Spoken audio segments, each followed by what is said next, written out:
Hey guys, welcome to my channel. So, meron tayong bagong knife ngayon na i-review, Doom Blade. Bili ko sa Walmart, no? Utility knife with nylon sheath, small fixed blade, tactical EDC knife with cord wrapped steel handle for camping, hiking, and hunting. So, gusto kong bumibili ng mga ganitong knife kasi alam mo talaga na ano siya, no?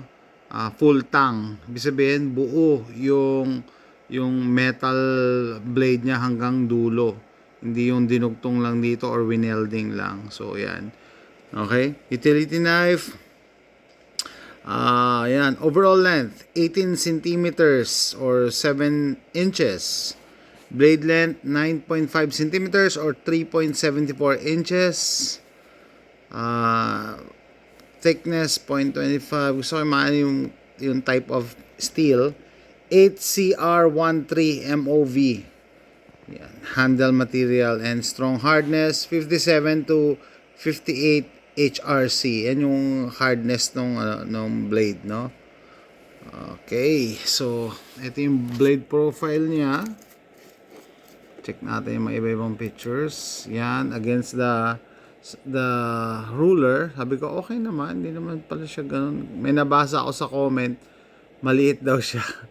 And looking at the ruler, sabi ko, hindi naman siya maliit ah. Mukha siya malaki sa picture.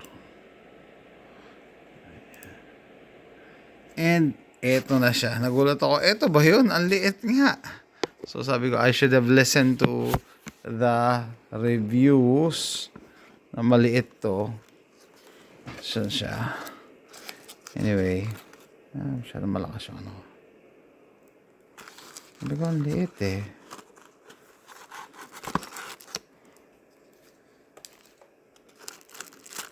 Maliit nga siya. Maganda sana kung medyo malaki-laki ito. No? So, maliit. Eh, siya, ang liit, ang cute.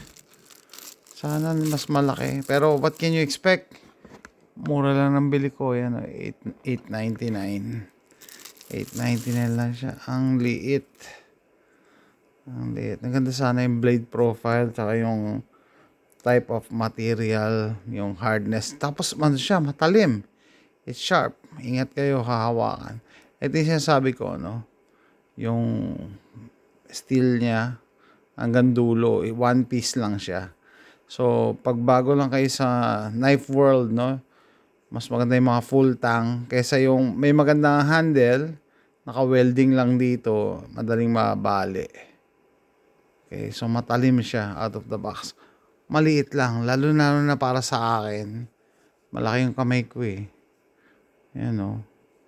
Maliit to.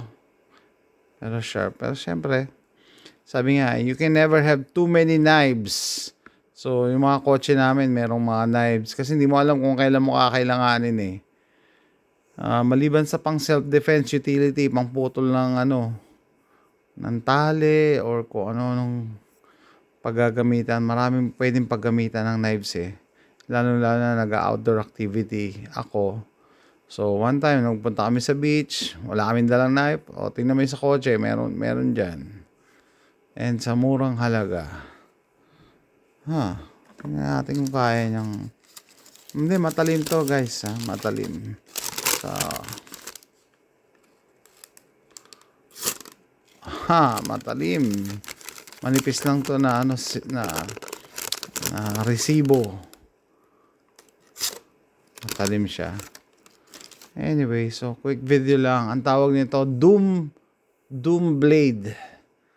Sa Walmart, Doom Blade. Gusto ko yung profile, gusto ko yung sharpness, gusto ko yung pagiging full tang niya. Ang ayaw ko lang maliit. Maliit siya. Lalo na para sa akin. Pero anyway, no? Pwede ko to iwan sa isang kotse namin. Or sa isa sa mga bag out bags ko. May handle, pwede ka maglagay ng lanyard, tali. Survival situation, ikabit mo to sa kahoy, gawin mong sibat. Pwede mong gamitin pang isda. Matalim siya. Anyway guys, Doom Blade. Galing sa Walmart. Ayan.